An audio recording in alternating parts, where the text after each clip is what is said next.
Music has the power to bring people together, whether on stage or in the streets. Today, we are here in the beautiful Thunder Bay Community Auditorium, a place where hundreds of performers have shared their talents with audiences from near and far, to celebrate this unifying force through a collection of stories that illustrate how music enriches lives and connects communities.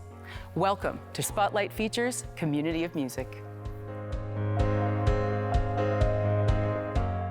In the spirit of respect and truth, we honor and acknowledge that we are recording on the lands of the Anishinaabe people of Fort William First Nation, signatory to the Robinson Superior Treaty of 1850.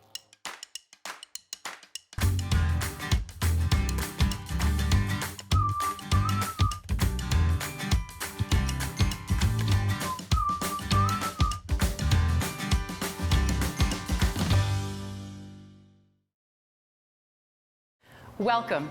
I'm so excited to be here with you today. I am Nancy Freeborn, and I am the lead singer for Morning Light. Starting out in the music industry can be tough, and often it takes that first break or someone to believe in you to really make it. Today, we introduce you to a musician from Red Deer, Alberta, who is making a difference by providing opportunities for young artists to come together and showcase their talents.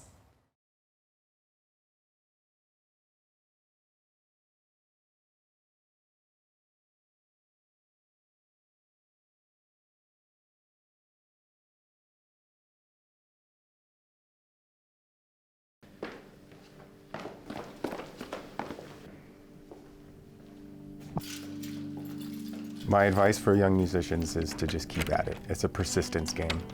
It's not going to happen overnight.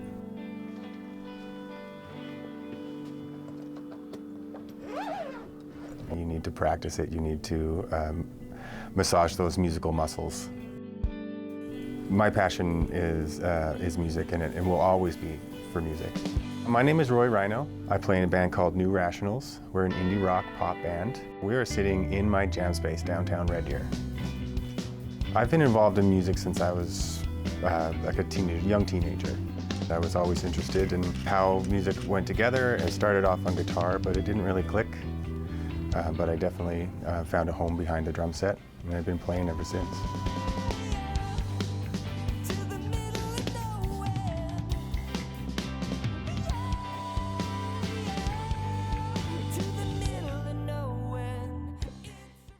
So the reason I wanted to put on the Battle of the Bands was there hasn't been one in a number of years. I actually don't know when the last time Red Deer hosted one.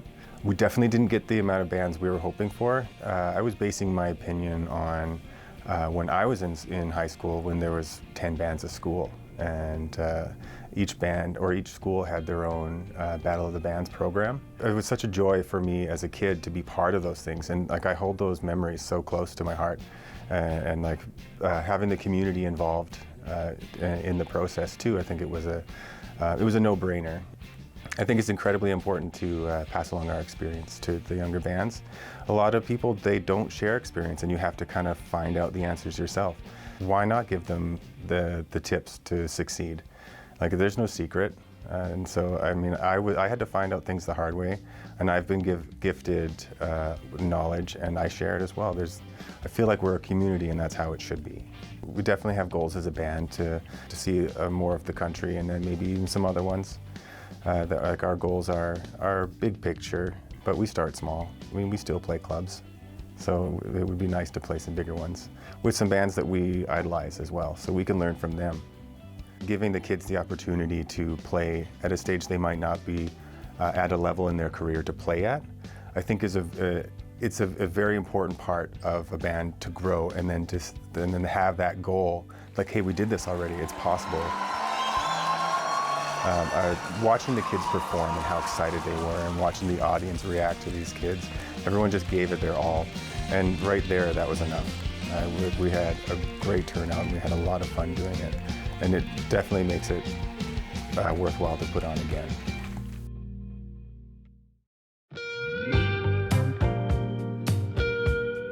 For centuries, the guitar has been commonplace in the music scene and has taken many forms throughout history. One man from Kamloops, British Columbia, sought to change the game with a revolutionary guitar design.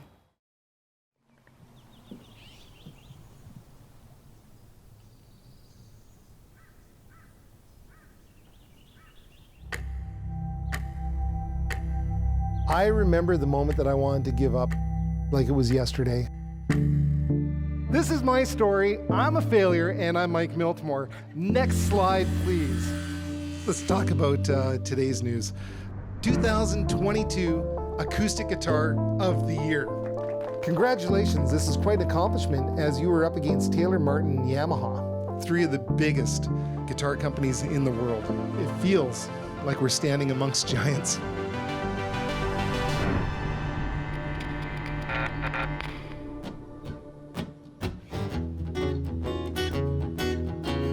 When I first started, my altruistic goal was to build a braceless guitar.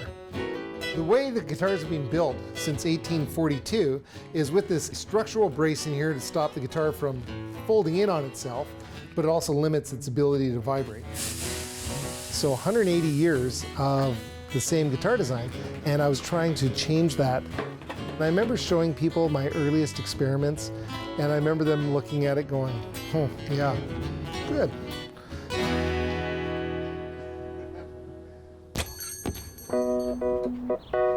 I learned how to build guitars from my dad. Growing up in a family music store, it predated me. Dad, I'm here with Shaw Spotlight and wondering if you might be available to jump on a Zoom call. He's like my best friend, but he's also the guy that taught me everything that I know. Well, really, we kind of had this relationship from when you first showed up. We've always spent time together, working together, doing shows, jobs, projects. It was beyond the father-son relationship. It was a partnership. And you both are very stubborn. So you had to find that happy place.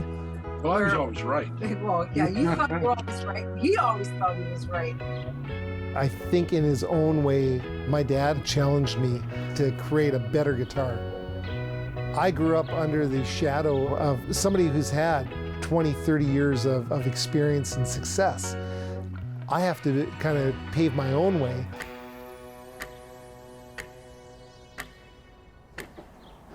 So back in 2012, I was at the end of what I thought my journey was. I tried for 6 years to make a great sounding guitar. I did hundreds of iterations, lots of failures. It was heartbreaking sometimes. All I wanted to do is say, don't do this anymore. And I kept on thinking in my head, the best guitar that I've made to date doesn't measure up. And I've got one more experiment that I want to do. Up until that point, what I was trying to do was stopping the top from resonating.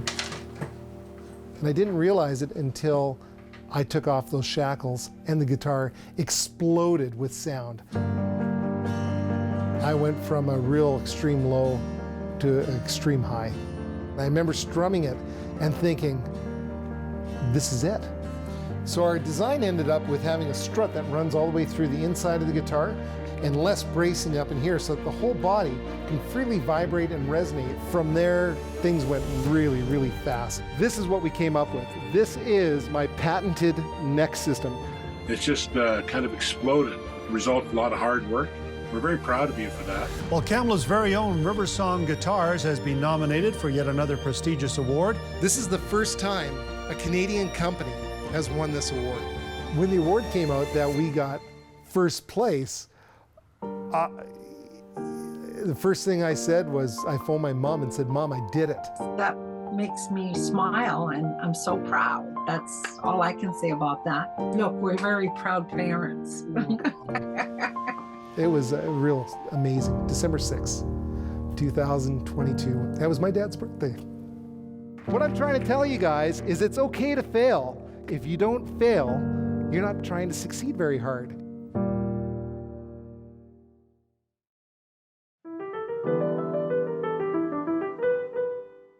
It all started with a grade school talent show in Thunder Bay, Ontario. But for Chrissy Claus, her love of music turned into a 30-year career on the main stage as a successful singer, songwriter, and musician.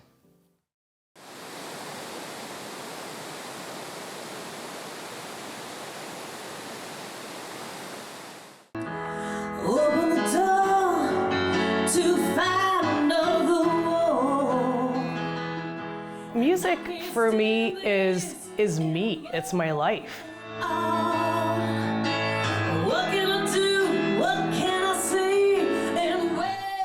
I have been a singer, songwriter, musician for 33 years. I first started in music in grade 8. I was singing in the change room after gym class, so just joking around singing.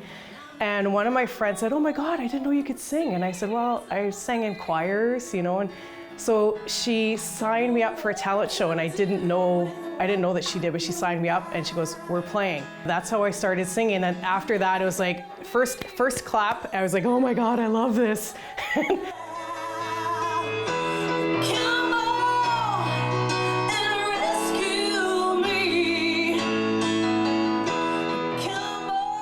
I love feeling the energy from the people when you're performing live, and feeling the energy from the band. You get that camaraderie with the band that you don't get elsewhere.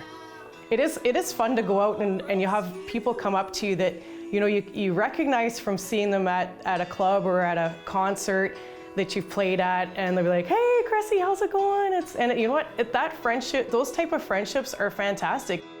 I think the reason why I've been able to have a very steady career is being good and kind to people when you play, and also trying to learn some new songs to mix in with the old songs so that the young kids coming up, they appreciate that you can play the brand new songs, but then they're like, "Oh, hey, listen to this stuff here." The older you introduce the kids to the older stuff, the classic rock or blues, and hopefully it creates a new generation of music lovers. We just try and do a little bit of everything to keep everybody happy some of the time.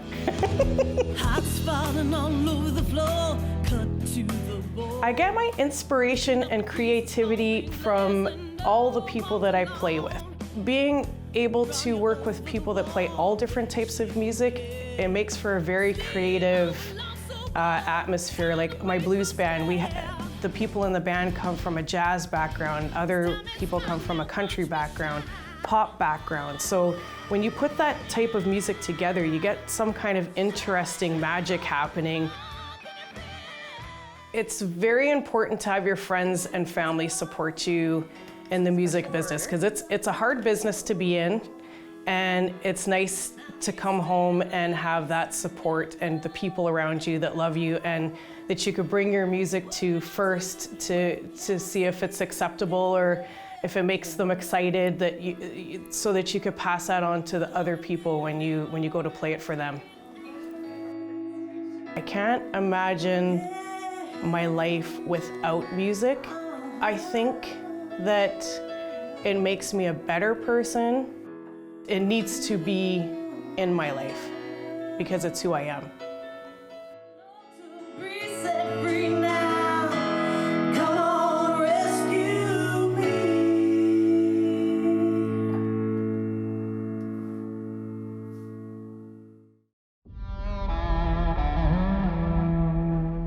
Kurt Dahl is a unique individual with two distinct careers, an entertainment lawyer and the drummer for the Canadian band One Bad Son.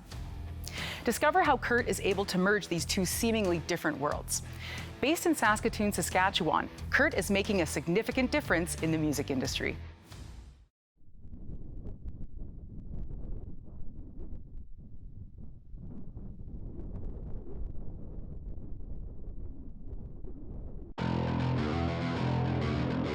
I would say it's like regular business law, but with cooler clients, you know.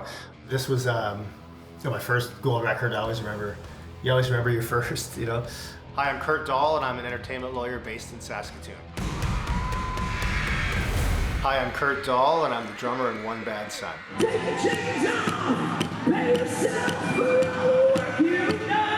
Finished law school, didn't become a lawyer like everyone else did from my class.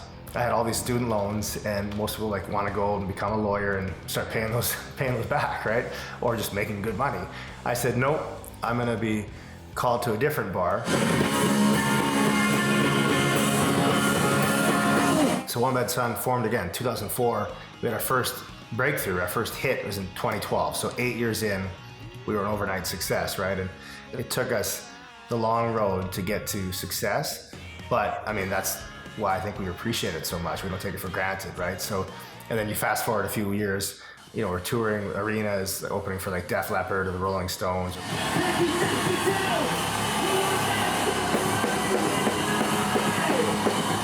So 2012, the law career is starting to take off, and then so is the band at the same time. Like before that, no one cared about either. Around that time, they really both started to take off, and I thought, oh, geez, well, this is not, what am I gonna do now, right? I had to bring my laptop on the road. So I had, like literally, we're cruising down the highway, driving to the next gig. I'm in the back of the bus with the laptop, negotiating contracts, or on my phone, doing deals. I wanna ditch this place like right now. I read so many biographies of my idols growing up, right? All my rock and roll idols, and the common thread between them all was that they all got screwed over by someone in a suit.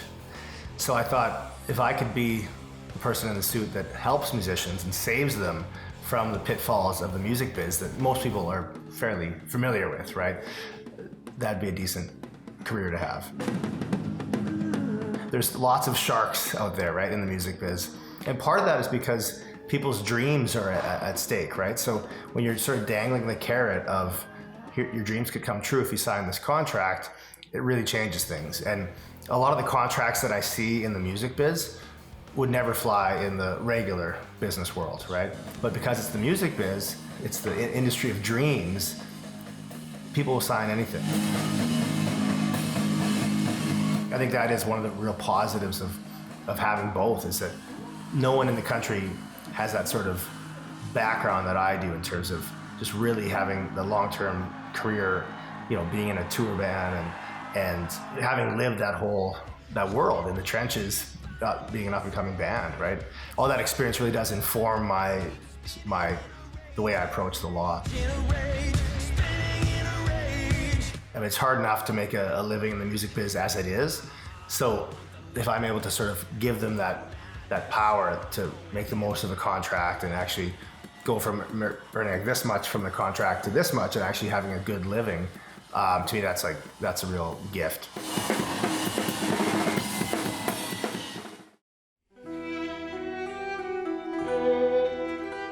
The bandura is Ukraine's national instrument, and during a political conflict in the country, it was almost lost to history. Lisa Klemenko is revitalizing the bandura in Thunder Bay, Ontario, and sharing her love of playing with others.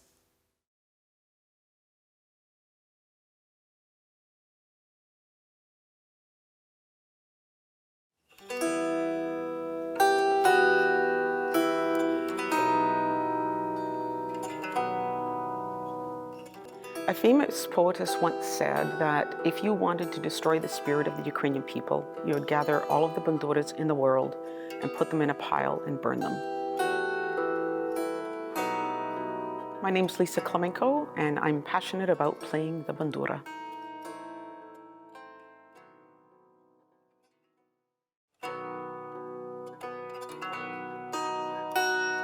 The bandura is the national instrument of Ukraine. Hundreds of years ago, it was played by mainly blind minstrels who would travel from village to village and tell the news of what was happening in Ukraine. And they would tell the Dumy, which were the epic stories about the heroism of the Ukrainian Cossacks in their fight for freedom and peace. Unfortunately, Ukraine has also had a long history of being conquered by other nations. So whoever was in charge of Ukraine at the time would dictate what the rules are. And during Soviet times, the Ukrainian language is not allowed, and certainly anything sung in Ukrainian was not allowed. The bandura is a very powerful instrument for Ukrainians, and they realized they had to get control of what was happening with the bandura. So they persecuted these people, they arrested them, they tortured them, they exiled them, they executed them, and a lot of them just disappeared.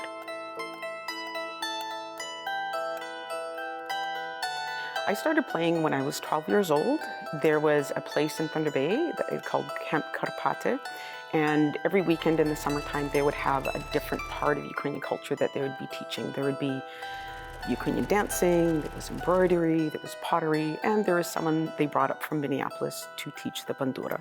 I wasn't really enthusiastic at that point in time to take lessons, but it's something I've never regretted, and it's formed and changed my life.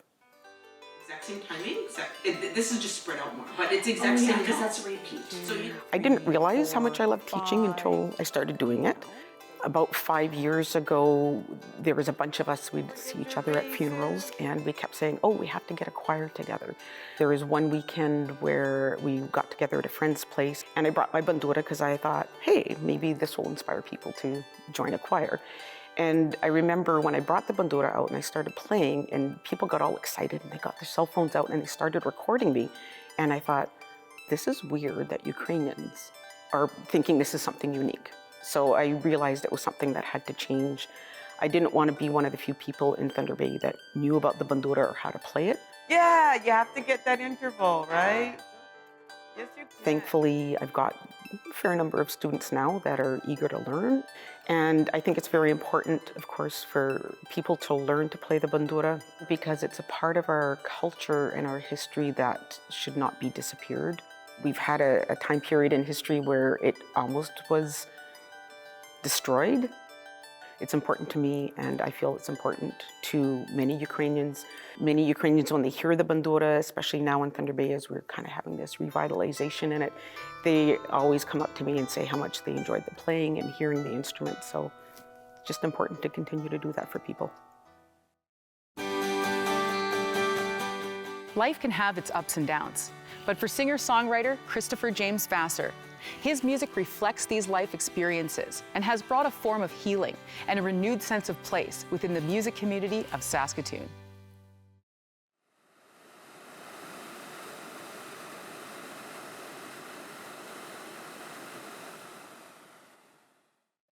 There's a quote by Tom Petty where he says it's the only real magic that exists, and I absolutely agree. Music saved me, I guess I could say.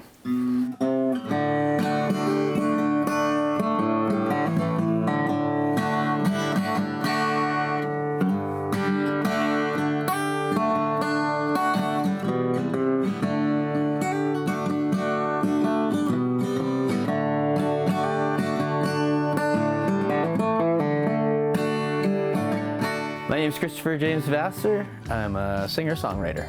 I grew up in Swift Current, Saskatchewan, and then I moved away at 17 right out of high school and moved to the big city because I didn't want to be in the small town. I wanted to chase my dreams. I actually wanted to be a filmmaker. I didn't get into film school in Calgary, and just life happens, and that's where I stayed for about 20 years. A bunch of stuff happened in 2018, including a divorce. I lost my job. I was dealing with some mental health issues. Kind of my world came crumbling down. So I moved back to Saskatchewan to kind of be a hermit and just close myself in, reboot, take another stab at it, which is exactly what I did. I just started looking at things differently and trying to push out the negative things out of my life, embracing everything that's positive. I found when I was rebooting, one of the big things that got me through, if not the main thing that got me through all my mental issues I was having a few years back, was music. Music has been the constant my entire life. Music has always been there for me. When I first moved back here, I spent a lot of time just driving around. I was just started getting struck with inspiration everywhere I went around here, and it was just blowing me away. Like, I thought I was just gonna come here, nice quiet place, recoup for a bit, go out into the world. Maybe I'll go to Montreal, maybe I'll go to Toronto. Like, I don't know what I'm gonna do. And then I just absolutely fell in love with Saskatoon. I really started feeling a really big connection to the land, the nature and the river and everything. And that's where Prairie Calls Me Home came from. The prairie started calling, holding me back home. First it was a whisper,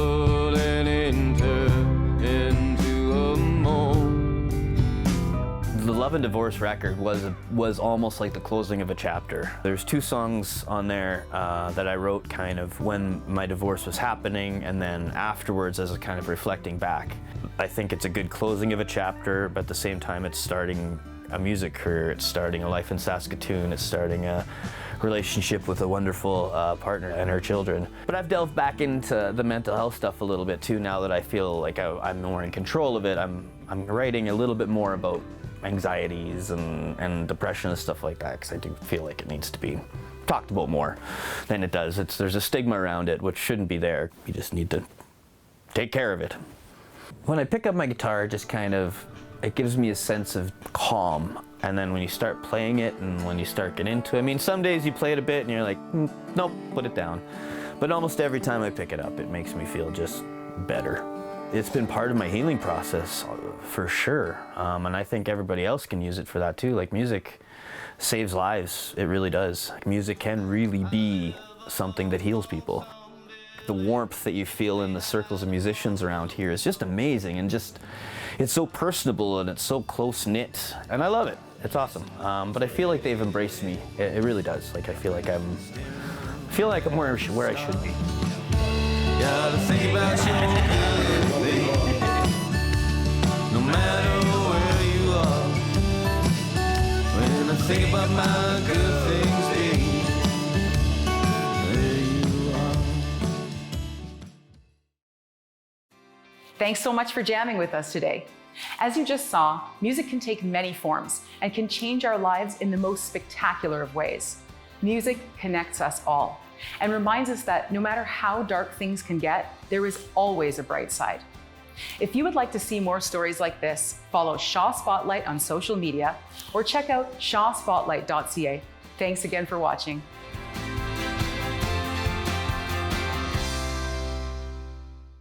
We definitely have goals as a band to see more of the country, and then maybe even some other ones.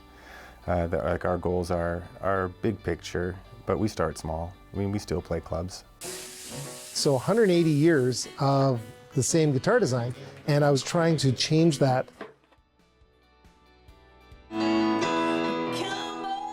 I love feeling the energy from the people when you're performing live, and feeling the energy from the band. A lot of the contracts that I see in the music biz would never fly in the regular business world. But because it's the industry of dreams, people will sign anything. Many Ukrainians, when they hear the bandura, they always come up to me and say how much they enjoyed the playing and hearing the instrument. So it's just important to continue to do that for people. When I pick up my guitar, it gives me a sense of calm. It makes me feel just better.